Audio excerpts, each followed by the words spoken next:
Hi everyone, Nir here, founder and CTO of Palo Alto Networks. In this presentation, I would like to discuss zero trust and how zero trust can be applied throughout the entire infrastructure. How is that different than what others are calling zero trust?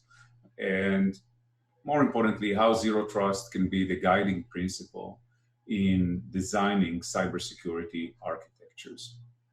Maybe before talking about zero trust, let's start from the beginning. If you really look at our industry, the cybersecurity industry, the main goal of the cybersecurity industry is to help customers reduce risk.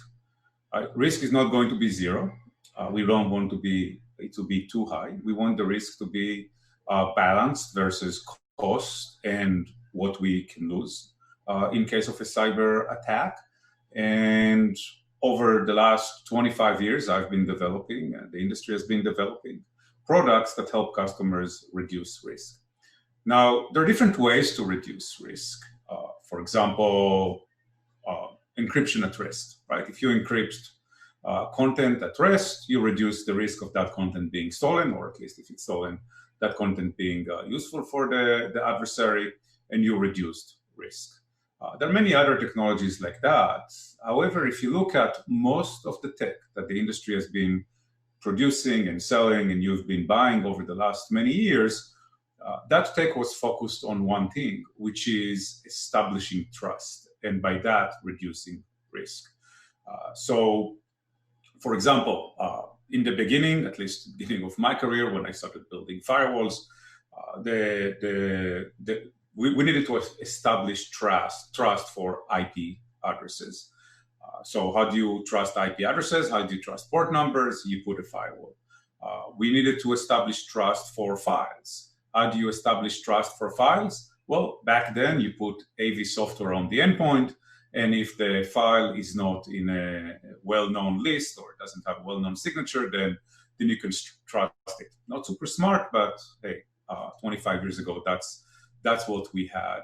And so really, if you look at many of the products that you're deploying across your infrastructure, network, endpoint product, now cloud security products, vulnerability management products, and so on, they're all about reducing risk through helping us to decide whether we trust something or not, right? And there are really four different things that they help us decide whether we can trust or not.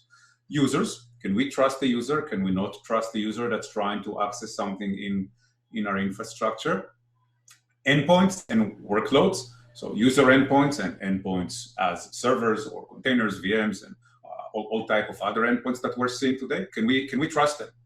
When an endpoint tries to communicate with another endpoint, can we trust it? The third thing is applications. Can we trust applications running on these endpoints, whether these are user endpoints or cloud workloads and so on? And then the last thing is, can we trust content? Like, can we trust the file and so on? And of course, we can map those to different products running in the infrastructure. So for example, as I mentioned before, we use antivirus to decide whether we can check, whether we can trust an application, and sometimes whether we can trust content. Can we trust the PDF document? Can we trust the PowerPoint presentation? We use IDS to decide whether we can trust a packet or whether we can trust an operation on an endpoint if it's a host IDS. We use URL filtering to decide whether we can trust a URL. We use DNS security to figure out whether we can trust the domain name or not. Proxies, in some cases, help us do those tests. We use different technology to decide whether we can trust third-party software that we use. Can we trust an open source package that our developers are trying to use in their code or deploy into a cloud environment, and so on. So really, if you start looking at your cybersecurity budget, you'll see that the vast majority of it, probably north of 90%, it really goes to deciding whether we can trust something or not. And the interesting thing is that I think that some of the fragmentation in our industry, where we have so many different vendors doing so many different things, is a result of the need to establish trust, right? So we started with the firewall, we started with the antivirus. Great, now we can trust IP addresses, we can trust port numbers, we can trust files, but can we trust packets? Can we trust what the firewall has allowed? We can. So let's put an IDS and an IPS. But good, now can we trust the URL that users are trying to access? No. Okay, let's put URL filter. And over the years, this thing grew and grew and grew into today, where most of our customers would use many dozens of products from many dozens of vendors for mostly one goal, deciding whether you can trust something or not. In order to explain end-to-end zero trust, I'll be using the following example in my presentation. What you see here is a user using an application on an endpoint and the entire path that they take until eventually they access sensitive information sitting, let's say, in a database running as a Paas service in a public cloud. And from the user endpoint and the application, we're seeing packets going through the internet into public cloud, into a web server running inside that public cloud that is the front end of the application. And behind that web server, there is a big application that's made of many microservices that are running as VMs, as containers, maybe as serverless functions, implementing the application. And then some of these microservice components, VMs, again, containers, serverless functions, at some points access the database with the sensitive information that, in this example, again, is running as a Paas service.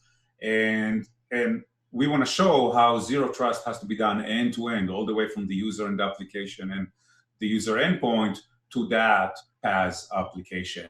And the main idea behind doing zero trust across the entire infrastructure is that each of these components that are being used in order to eventually get the user to access the sensitive information that's in the database is responsible for their own security. They cannot trust anything that happened before. They cannot trust anything that happened after. So if, for example, the web server cannot trust any security checks that were done before packets hit, before a connection got into the web server, and cannot trust anything that happens after it, a little bit like this paranoid person that we see here in this picture. So you can imagine it as every little component having a wall around it that's responsible for checking users, applications, endpoints/workloads, as well as content, and only allowing it if it can establish full trust without trusting anything else. That's why we call it zero trust. We call it zero trust not because there's no trust. We call it zero trust because at every step of the way, we just don't trust anything. We have zero trust in anything that happened before us, in anything that's going to happen behind us.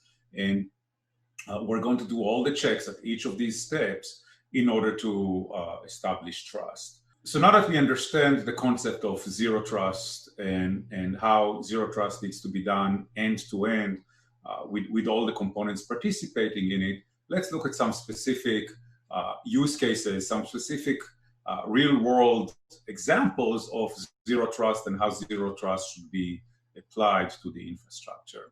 And I want to start with the most famous zero trust component, which is called Zero Trust Network Access, or ZTNA.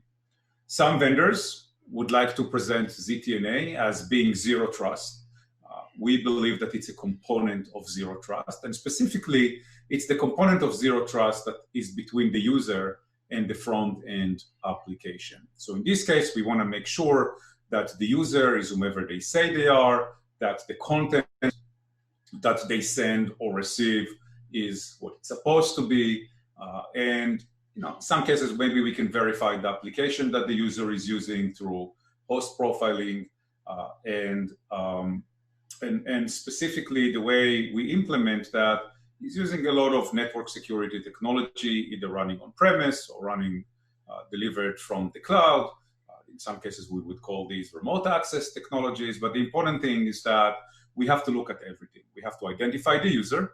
We do that using strong authentication. Usually, we have to identify the content, and we do that through technologies like IPS and anti-malware and sandboxing. We have to verify applications that are being used. We do that through host profiling. We do it through URL filtering to make sure that when traffic comes back through that ZTNA portion of Zero Trust, it goes to URLs that it's supposed to be going to, domains that it's supposed to go to, through DNS security, and so on. Zero Trust network access is an important component of Zero Trust, but certainly not the most important and not the only component of Zero Trust. So let's look at a few others. Before we even hit the portion between the user and the web server through the internet, through the network that's in the public cloud, we have an application running on an endpoint and the user using that application. And we have to make sure that the application is good, meaning it has no exploits in it, that the user is whomever they say they are, which ZTNA verifies, but not to the right extent. I'll explain that in a second. We have to make sure that the endpoint itself is not owned by an adversary. And we are also, of course, looking at content on the endpoint using endpoint security products. So ZTNA verifies the identity of the user once it sees the packets coming out of the endpoint. But since we don't know if these packets were generated by an action that the user took or an action that was taken by the adversary, we have to extend that to the endpoint itself and verify that all the operations that we're seeing happening on the endpoint are being executed by the user and not by someone that pretends to be the user. The endpoint is the only place where we can do that, and therefore we have to extend Zero Trust to the endpoint. It has to start there. We cannot trust any operation on the endpoint. We have to verify that it's the user doing it. So while Zero Trust network access establishes Zero Trust between the user and the web server, as you can see here, there are steps that happen before the packets that are generated by the user even hit the internet. And the rules of Zero Trust is that we can't trust things that happen on the endpoint. We have to be on the endpoint in order to establish trust in those earlier stages of the path between the user and the important data that's sitting in the database. Again, that is, this case is a Paas application. So to do that, we have to make sure that the user is really the user. Yes, we have authenticated the user and ZTNA verified that the user is authenticated, but is it really the user? I'll show you in a second that there is a question around that. We have to verify content that appears on the user endpoint. We have to verify that the endpoint itself is secure. And of course, we have to make sure that the application that's running on the endpoint is really the application that it's claiming to be a web browser and not an application that's malware, but appears to be a web browser. So for that, we have to take these two and establish Zero Trust around them. And of course, we do that with endpoint security software that has to be part of the bigger Zero Trust path. And specifically regarding the user, as I said, yes, Zero Trust network access has verified that the user is authenticated, but how do we know that packets coming out of the end user endpoint really were generated by some user activity and not by an adversary that hijacked the user identity or hijacked the connection after the user has authenticated and is now doing things that they're not supposed to do? From a Zero Trust network access perspective, we cannot tell that unless we see it in the content, but generally we cannot tell that. On the endpoint, relatively easy to do that. We look at system calls, we look at activity, we look at the behavior, we look at the different things and make sure that they are indicating that it is the user that's performing the operation and not someone that hijacked the user identity or the user connection performing that operation. So this is how we extend Zero Trust to the user endpoint. We also have to remember that there is another type of endpoints, IoTs. And in many cases, it will be an IoT that is going to communicate with the network. The IoT can be the camera that I'm using right now to to record this over Zoom.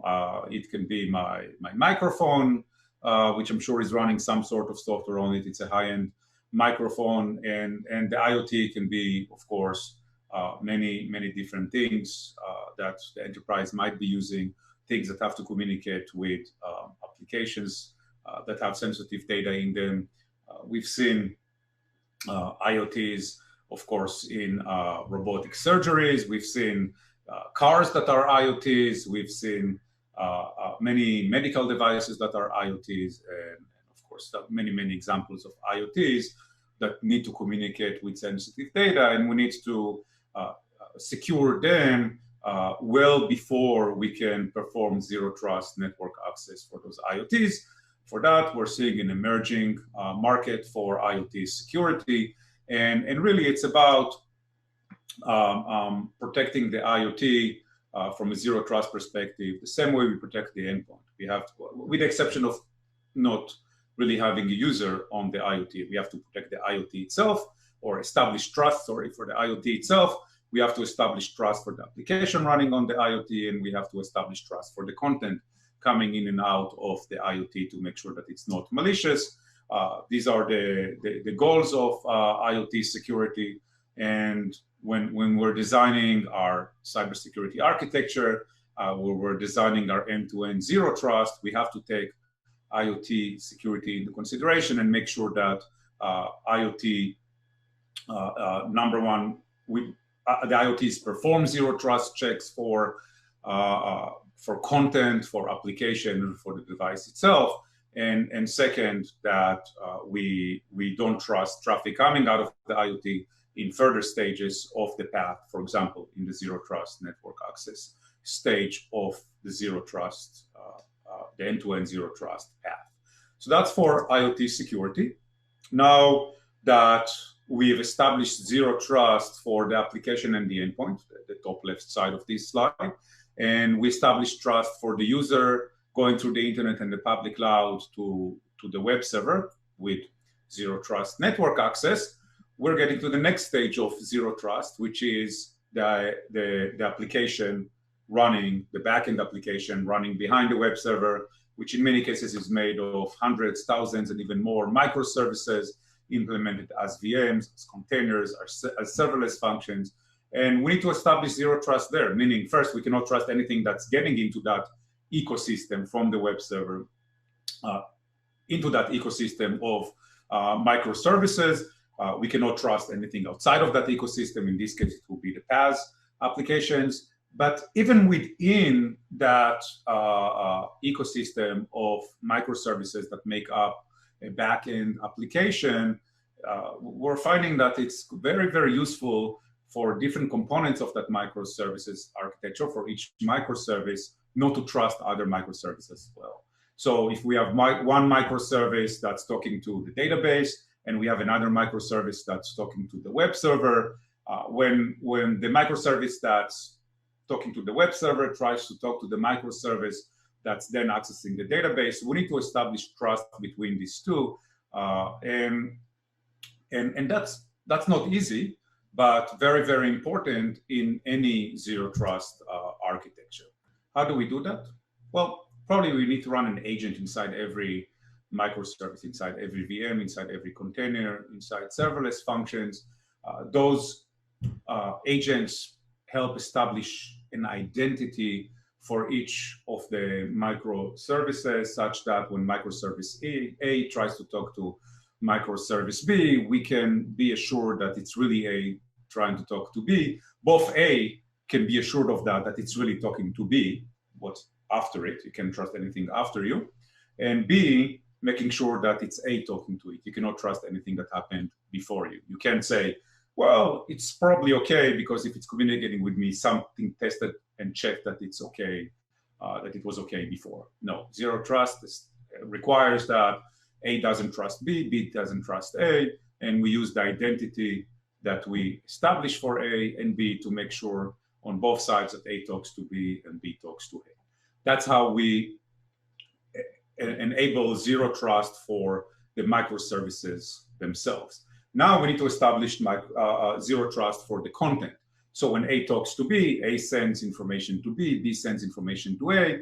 We have to make sure that there is no, I don't know, command and control traffic in it, and no malware, and that the content inside is really the content that it's supposed to be. So we have to also establish zero trust for the content between A and B, and usually we will do that with some network-based, cloud-native network-based security product that can scan, inspect the traffic between A and B and make sure that it's okay.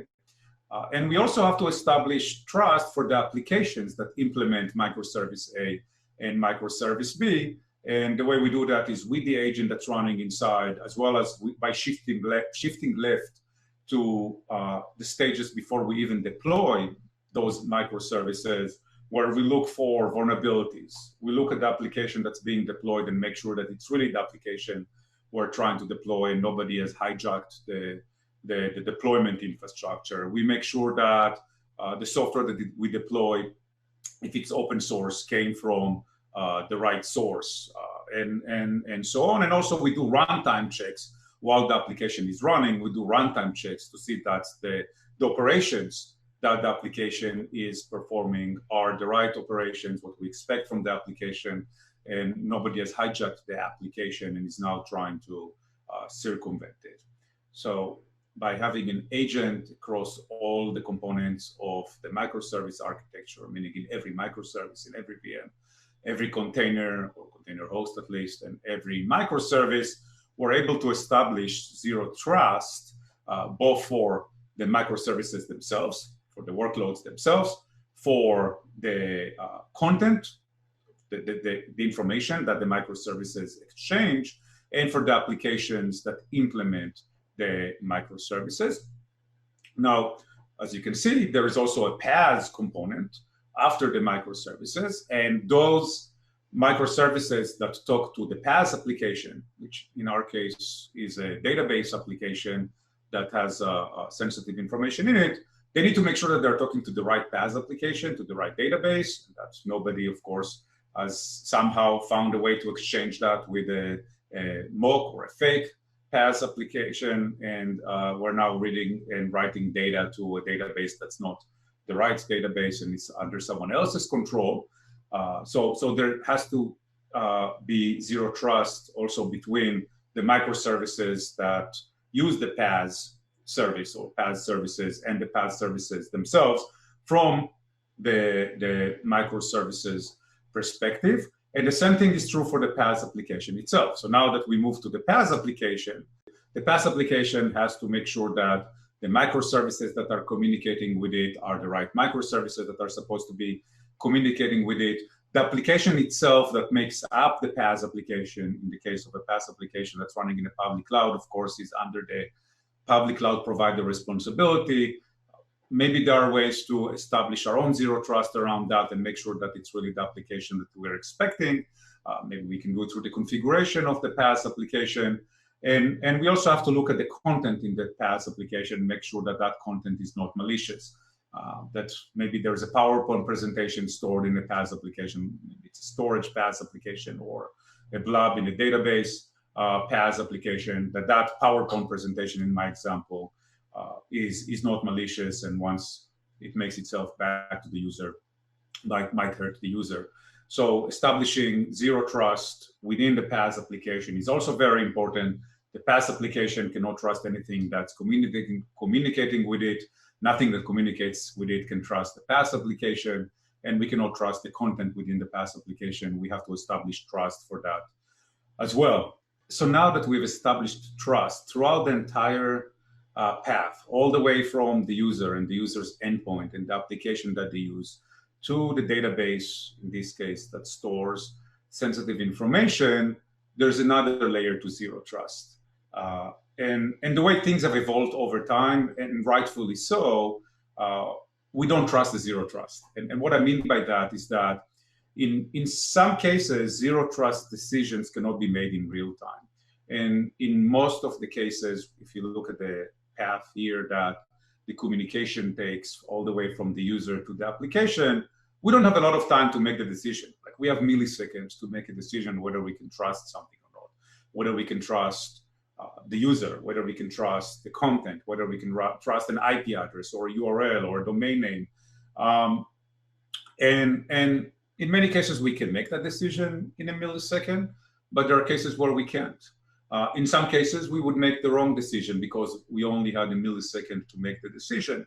So, of course, what we've done over time is we've established another layer on top of all of this, a layer which we call the Security Operations Center, which looks at all the zero trust decisions that have been made and all the decisions that couldn't have been made because of the real-time nature of the work versus the non-real-time nature that some zero trust decisions require. And we take a second look at everything. And that's what the SOC does, right? The SOC collects data. The SOC looks at alerts. It looks at, it hunts for attacks, and it tries to look for trust decisions that have been made that were wrong. For example, the IPS has decided to trust something, but they shouldn't have. It was an exploit. We allow the user to go in through zero trust network access, but maybe it wasn't really the user because we've seen the user. This is a famous example. Everybody uses that because we've seen that user within a few minutes working into different parts of the world. Has the firewall allowed something that it shouldn't have allowed? Has the endpoint security software missed something it shouldn't have missed? And it trusted some file on the endpoint it shouldn't have trusted, and so on, right? In every step of the way here, we could have made a trust decision. We could have made a decision to allow something, to trust something, even though we shouldn't have. And the SOC, the Security Operations Center, is using all these different technologies that you see at the end. And the SOC is the last piece of an end-to-end zero trust architecture. The SOC, together with everything that we've seen before around endpoint security, IoT security, zero trust network access, everything that we do in order to establish trust within the backend application across all microservices, whether they are VMs or containers or serverless functions and PaaS applications. And I haven't even mentioned SaaS applications here. We need to establish trust with SaaS applications. And there are other things where we need to establish trust. We cannot trust them. We have to assume that they are untrusted, and we need to establish trust. All of that is very, very complicated and requires many, many different components. We believe that the easiest way, and really the only way to achieve end-to-end zero trust, is to have a well-coordinated architecture and solutions that perform all the zero trust work end-to-end. That's exactly what we do at Palo Alto Networks. We have Strata that enables zero trust network access if you want to do it yourself. It enables IoT security. We have Prisma Access that enables zero trust network access as a cloud delivered service. We have Prisma Cloud, which enables all the different aspects of zero trust for public and private clouds across all compute form factors, all the way from CI/CD through VMs, containers, serverless functions, and PaaS services across all public clouds and private clouds. And for the Security Operations Center, we have Cortex that takes all those different components, puts them together, and allows a lot of automation around establishing zero trust or verifying trust for the different trust decisions that have been made by Strata, by Prisma Access, by Prisma Cloud, and if needed, changing those decisions in near real time through automation by going back to the infrastructure and stopping or undoing a trust decision that's been made, hopefully a few seconds, a few minutes before. Thank you very much for listening. If you want to hear more about end-to-end zero trust, if you want us to help you architect end-to-end zero trust, if you want to dive into some of the solutions that enable zero trust in different areas of the infrastructure, like zero trust network access, zero trust in public cloud, zero trust for endpoints, and so on, we'll be happy to meet one-on-one and talk to you. Please contact your sales team or just send an email to sales@paloaltonetworks.com. Stay safe, and I hope to see many of you in person very, very soon. Bye.